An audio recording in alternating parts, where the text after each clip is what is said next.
Welcome back to my channel. तो ये जो व्लॉग होने वाला है ये संडे व्लॉग होने वाला है, बट ये सिर्फ मतलब स्टडी व्लॉग नहीं होगा, ये मेरे पूरे दिन का व्लॉग होगा क्योंकि मैं घर पे अकेली हूँ। मेरे घर वाले कहीं गए हुए हैं और वो दोपहर तक आ जाएंगे, बट दोपहर तक मैं घर पे अकेली हूँ और ना ही कुछ खाने के लिए बना है, तो मुझे वो भी बनाना है। अभी तक मैं सिर्फ ब्रश करी हूँ और मुँह धोया मैंने, नहाई वगैरह नहीं हूँ क्योंकि पहले मैं खाना बनाऊंगी, देन मैं नहाने सोने जाऊँगी और फिर उसके बाद खाना खाएंगे, देन ये सब कचरा भी साफ़ करना है और फिर उसके बाद अपन पढ़ने के लिए बैठेंगे। बट तब तक मैं पहले खाना तो बनाऊँ, सोचा नहीं है क्या बनाना है, अभी देखेंगे किचन में क्या क्या पड़ा है उसी हिसाब से बनाएंगे, या अब देखते हैं कैसे करके जुगाड़ लगाते हैं। तो without any further delay let's get started. Okay buddies, तो मैंने बना तो लिया है और मैंने लाइक एग ऑमलेट बनाया है, बट मैंने शूट नहीं करा क्योंकि ये खिलाड़ देखो भाई तुम। अभी मुझे ये सब साफ़ करना है और मैं मतलब बनाती शूट करती कुछ समझ में नहीं आता, तो मैंने बना तो दिया है। अब मैं पीछे भी तुम्हें दिख रहा होगा बहुत है, इसे भी साफ़ करना है, बट सबसे पहले मैं नहा के आती हूँ और फिर उसके बाद देखते हैं क्या करना है क्या नहीं करना है। तो नहाने के बाद मैंने आके रोटी बनाई थी, रोटी की शक्ल इग्नोर करना। फिर उसके बाद मैं थोड़ी देर धूप में बैठ गई थी, मुझे इतना काम था लेकिन मैं फिर भी धूप में जाके बैठ गई थी। एनीवेज़ फिर उसके बाद मैं अंदर आ गई थी और मैं कोई 11 साढ़े 11 बजे इंग्लिश पढ़ने बैठी। सबसे पहले मैंने इंग्लिश पढ़ी थी और मजाक से हट के इंग्लिश के 2 चैप्टर लिटरली कंप्लीट हो चुके हैं। लाइक एक चैप्टर और एक poem, chapter the fun they had complete हो रखा है और पोएम द विंड भी कंप्लीट, मतलब विंड वाली कंप्लीट हो रखी है। अब द लिटिल गर्ल रीड करवा रहे हैं मैम और वो भी रीडिंग कंप्लीट होगी है उसके, जस्ट हमें भी क्वेश्चन आंसर्स करने हैं। इंग्लिश वाली टीचर ने लिटरली बहुत स्पीड पकड़ी हुई है। और मुझे एक कमेंट आया था जिसमें कोई मुझसे पूछ रहा था कि आप इंग्लिश के आंसर्स खुद से फ्रेम करती हो, तो हाँ मैं इंग्लिश के आंसर्स खुद से फ्रेम करती हूँ। इवन इंग्लिश, हिस्ट्री, ज्योग्राफी, मतलब सबके ही मैं खुद से फ्रेम कर लेती हूँ। और मतलब उनको ये चीज़ काफ़ी डिफ़िकल्ट लग रही है, तो ये इतना डिफ़िकल्ट नहीं है जितना आपको लग रहा है। द मेन थिंग जो प्लस पॉइंट होता है वो होता है क्या, आपको लेसन की समझ होनी चाहिए। कोई भी चैप्टर है, कोई भी टॉपिक है, आपको समझ होनी चाहिए और आपको पहले क्वेश्चन को समझना है कि क्वेश्चन क्या नहीं, मतलब क्वेश्चन आपसे क्या जवाब चाहता है, ठीक है। और ये काफ़ी इजी होता है, इतना भी टफ नहीं होता है, ठीक है। आपको नॉर्मल वर्डिंग्स यूज़ करनी है, ज़्यादा अपनी हाई वोकैबुलरी शो नहीं करनी चाहिए आंसर्स में, ठीक है। तो नॉर्मल तरह से ही आपको सब शो करना है और answers to be very honest करके बहुत अच्छी तरह से फ्रेम हो जाते हैं। अगर आपको इंग्लिश बोलने में प्रॉब्लम आ रही है तो देखो, इंग्लिश जो होती है ना, ये ग्रामर से नहीं होती है, ठीक है। ये फ्लुएंसी से होती है, ये प्रैक्टिस से होती है। तो आप प्रैक्टिस करो। अगर तुम्हें इस पर डिटेल्ड वीडियो चाहिए तो do let me know in the comment section, मैं इस पर बना दूँगी। नो कोई कुछ बोलेगा या नहीं, बट आज से बोल सकते हैं कि तू भी तो लाइक स्टूडेंट ही है, तो ज़्यादा सुपीरियर क्यों बन रही है। तो टू बी वेरी ऑनेस्ट, मैं सुपीरियर नहीं बन रही हूँ। As being your mate, as being your virtual buddy, I am just telling you all कि अगर आप मतलब आपको किसी भी चीज़ की नीड है, you on can tell me, ठीक है। I will help you out, that's why I am your virtual buddy guys.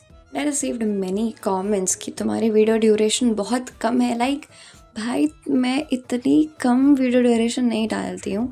Anyways ये लंबी होने वाली है, बट देखो यार, वीडियो ड्यूरेशन कम इसलिए होती है क्योंकि मैं क्या ही बोल सकती हूँ ना वीडियो में, मतलब मैं क्या ही बोल सकती हूँ, तुम खुद बताओ।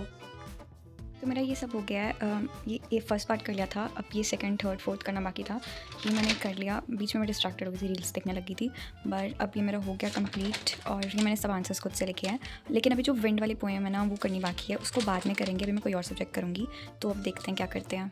तो मैं तुम्हें बताना भूल गई, इंग्लिश में ना मैंने द फन दे हैड के वही जो क्वेश्चन आंसर्स फ्रेम करके लिखे थे वो करे थे। फिर उसके बाद मैं मैथ्स पढ़ने आ गई थी। मैथ्स में तुम लोग बोलोगे कि टाइम क्यों वेस्ट कर रही है, पहले रफ़ करती है फिर फेयर करती है। तो देखो यार, मैथ्स एक ऐसा सब्जेक्ट है जो मैं रफ़ पे ज़्यादा प्रेफर करती हूँ एज़ कम्पेयर टू फेयर, क्योंकि फेयर हमें लाइक चेकिंग के लिए देनी पड़ती है, लेकिन उसमें फिर गलती हो जाती है या कोई सम सॉल्व नहीं होगा या कुछ भी हो जाएगा, तो फिर वो फेयर थोड़ी मेस्ड अप लगती है, थोड़ी ऐसे अच्छी नहीं लगती है। तो इसी वजह से मैं पहले रफ़ पे करती हूँ और फिर घर पे आके मैं उसके फेयर नोट्स बना लेती हूँ। और यहाँ पे मैं वही कर रही थी और अभी हमारे नंबर सिस्टम वाला चैप्टर चल रहा है और अब तक तो काफ़ी अच्छा ही जा रहा है, because like I am also giving interest in maths, लेकिन साइंस में नहीं इंटरेस्ट आ रहा है मुझे मोशन चैप्टर में।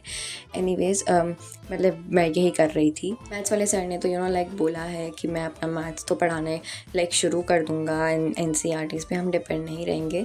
और ओवरऑल मेरे स्कूल में हर एक सब्जेक्ट का यही चल रहा है कि मतलब सब ने कंटिन्यू करवा दिया है, कुछ ने कंप्लीट भी करवा दिया है, लेकिन लाइक ऐसा NCERT का प्रॉपर वेट कोई कर नहीं रहा है, बिकॉज मेरे को भी लग रहा है कि अब हमारे स्कूल में मतलब ऐसा पुरानी NCERT चलेगी। पहली वाली क्लिप में तुमने देखा कि मैं रफ नोटबुक से नोट्स उतार रही थी, लेकिन इस वाली क्लिप में ना मैं होमवर्क कर रही थी। सर ने कुछ पार्ट्स करने के लिए दिए थे तो मैं वो कर रही थी। मैं इतना दिमाग ख़राब हुआ ना मेरा, कसम खा के कह रही हूँ। मेरे को समझ ही नहीं आ रहा था भाई, मैं अगर मतलब पहले तो मैंने अच्छे खासे तरह से निकल रहा था, बड़ा मज़ा आ रहा था निकालने में।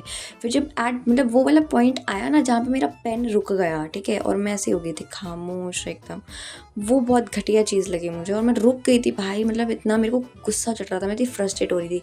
इतना कुछ ट्राई किया बट कुछ सही नहीं निकल रहा था। इतना मतलब ऐसा मेरे साथ होता ही हमेशा, मतलब स्टार्टिंग में तो मैं ऐसे फ्लुएंसी दिखा देती हूँ, फिर लास्ट में जाके औकात पता चल जाती है कि जब नहीं निकलता है ना सब, तो फिर असली हेकड़ी मेरी बाहर निकल जाती है। टू बी वेरी ऑनेस्ट, मैं पर्सनली वो वाली सीरीज़ चला रही हूँ अपनी ज़िंदगी में कि खुद की हेकड़ी कैसे निकालें, पार्ट 1, पार्ट 2, पार्ट 3 करके। टू बी वेरी ऑनेस्ट, तो ब्रेक डाउन करने के चक्कर में मेरा घटिया वाला ब्रेक डाउन हो गया, बट अब मुझे आ गया, ठीक है। तो मुझे इस नंबर को ब्रेक डाउन करना था एक ऐसे नंबर में कि जिसमें जब मैं उसको प्लस करूँ, ठीक है, इस जब मतलब उस नंबर को जब मैं इसमें प्लस करूँ तो ये आ जाए। इसका ईजीएस्ट वे मैंने खुद निकाला। आई डोंट नो ये पहले से था बट मेरे को अभी पता चला, ठीक है। पहले हमें सबसे बड़ा वाला नंबर लिखना है जो कि हमारा ये वाला है, ठीक है, जो हमने मतलब मल्टीप्लाई करके निकाला है, पहले वो लिखना है। फिर उसके बाद जो हमारी एक्स की वैल्यू है, मतलब जिसमें हम उस नंबर को प्लस करना है वो लिखना है, फिर उसको माइनस करना है, और जो तुम्हारा आंसर आएगा उसको तुमने अपने एक्स वाले से प्लस कर देना है, यहाँ पे एक्स वाले से प्लस कर देना है, और तुम्हारा यही आंसर आ जाएगा। बट मैंने मैथ्स का काम कर दिया और मेरे फ़ोन की बैटरी उसकी अंतिम सीमा पर है, तो अब हम फ़ोन को चार्ज लगाएंगे, प्लस हम ब्रेक लेंगे। तो अब थोड़ी देर बाद पढ़ने के लिए बैठेंगे। बहुत टाइम है यार, पूरी रात पढ़ी है। और मेरी ब्रेक्स में कब बदली कुछ समझ में नहीं आया था। एनीवेज फिर उसके बाद मैं डायरेक्ट डिनर करने बैठ गई थी, और फिर खाना वगैरह खाने के बाद मैंने आइसक्रीम खाई थी, और ये मम्मा के हिस्से की आइसक्रीम थी जो मैंने खाई थी। फिर उसके बाद मैं पढ़ने में बैठ गई थी और मैंने ना हिस्ट्री का काम करना था, और यहाँ पे मैं ChatGPT की हेल्प ले रही थी। अब तुम लोग बोलोगे कि पहले बोलती है कि मैं खुद सारे के सारे आंसर फ्रेम कर लेती हूँ, फिर ChatGPT की हेल्प लेती है। तो देखो यार, मैंने ना ये फ्रेंच रेवोल्यूशन पूरा चैप्टर नहीं पढ़ा था, ठीक है, लेकिन हमारी टीचर ने बोला था कि उन्होंने मंडे को क्वेश्चन आंसर्स चेक करने थे। मेरे पास इतना टाइम नहीं था कि मैं पूरा का पूरा चैप्टर पढ़ूँ, इसलिए मैंने ChatGPT की हेल्प ली थी। और हेल्प भी कुछ इस तरह से ली थी कि मैंने उसको मतलब क्वेश्चन पूछे थे, उसने की पॉइंट्स बताए थे कि आप इस की पॉइंट पे आंसर लिख सकते हो, तो मैंने वही करा था। और इसका लास्ट क्वेश्चन होगा नेपोलियन वाला, वो हमें अभी तक नहीं पढ़ाया टॉपिक, तो मैंने वो वाला आंसर नहीं करा था, ठीक है। और हिस्ट्री में भी हमें द फ्रेंच रेवोल्यूशन ही चल रहा है, और पॉलिटिकल ज्योग्राफी भी स्टार्ट नहीं हुई है, प्लस इकनॉमिक्स अभी स्टार्ट होने वाली है, लाइक हुई नहीं है अभी तक, उसका लेक्चर नहीं आया है कोई स्कूल में। और मैं इस वीडियो में ज़्यादा एडिटिंग नहीं डालूंगी क्योंकि मैं इसको बहुत जल्दबाजी में एडिट कर रही हूँ। लिटरली मेरे को 20 मिनट में से अपलोड भी करना है। तो फिर अब सारी अपडेट्स तो मैं तुम्हें लिटरली दे चुकी हूँ, अब मैं तुम्हें क्या ही बताऊँ। लेकिन थैंक यू फॉर 400 सब्सक्राइबर्स बडी।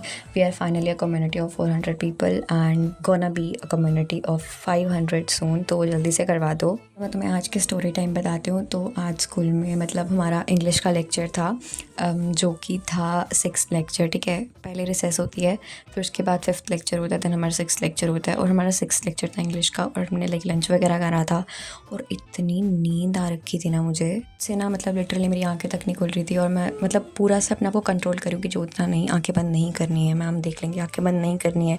मैंने हेड डाउन करा तो मैम ने मेरी फ्रेंड को बोला कि इसे जगाओ, इसे कहो कि हेड डाउन मत कर, तो मुझे फिर भी खड़ा होना पड़ा। लिटरली मैंने इतनी मुश्किल से संभाला ना खुद को, मैं खुद ही जानती हूँ। और यहाँ पे मेरे NCERT के क्वेश्चंस भी हो गए थे, और मतलब मैंने सब तो कर ही लिए थे, लेकिन नेपोलियन वाला नहीं करा था क्योंकि मैंने वो टॉपिक ही नहीं पढ़ा था। फिर उसके बाद मैं इंग्लिश का मैंने पहले मॉर्निंग में मैंने द फंदे हार्ट करा था, और मेरा विंड पोएम का बचा हुआ था, तो पहले मैंने अबाउट द ऑथर लिखा बेसिकली, और फिर उसके बाद मैं यहाँ पे भी समरी लिख रही थी। ये दो चैप्टर्स, लाइक एक चैप्टर और एक पोएम स्कूल में कंप्लीट हो गए हैं। अब द लिटिल गर्ल की रीडिंग भी आज कंप्लीट कर ली है उसी लेक्चर में, जब मेरे को बहुत नींद आ रही थी। हमें बेसिकली कुछ बुक्स लगी हुई हैं जिनको हम लर्निंग कंपेनियन कहते हैं, और वहीं पे हमें अबाउट द ऑथर और समरी दिया हुआ था, तो मुझे वहीं से नोट डाउन करना था। और ये मैं यहाँ पर लाइक समरी ही लिख रही थी, और सामने मैंने गाने लगाए हुए थे क्योंकि मैं बोर नहीं होना चाहती थी। टू बी वेरी ऑनेस्ट, ये मेरे को पोएम काफ़ी अच्छी लगी। लाइक पोएम तो पोएम है ही, बट ये जो मैसेज कन्वे कर रही है वो बहुत बड़ा मैसेज है। हाँ, पर पोएम तो कुछ लाइंस में ख़त्म होगी, लेकिन ये मैसेज जो है लाइक लाइफ टाइम मैसेज है। बहुत अच्छी पोएम लगी मुझे, और मतलब जहाँ तक मेरे सुनने में आया है कि 9th की जो लिटरेचर है दैट इज़ द बेस्ट। तो अब देखते हैं कि कैसे लिटरेचर जाती है। और मैं तुम्हें क्या ही बताऊँ यार, मतलब मैं इसलिए लॉन्ग वीडियोस नहीं बनाती हूँ ज़्यादा, क्योंकि मेरे पास कुछ बताने के लिए ही नहीं होता है। एनीवेज फिर मैं अपना इंग्लिश का काम भी कर लिया था, और फिर उसके बाद मैं सो गई थी क्योंकि काफ़ी देर हो गई थी। और टाइम तुम देख सकते हो, मतलब ऑलरेडी 3 ही बज रहे थे। So that's all for it guys.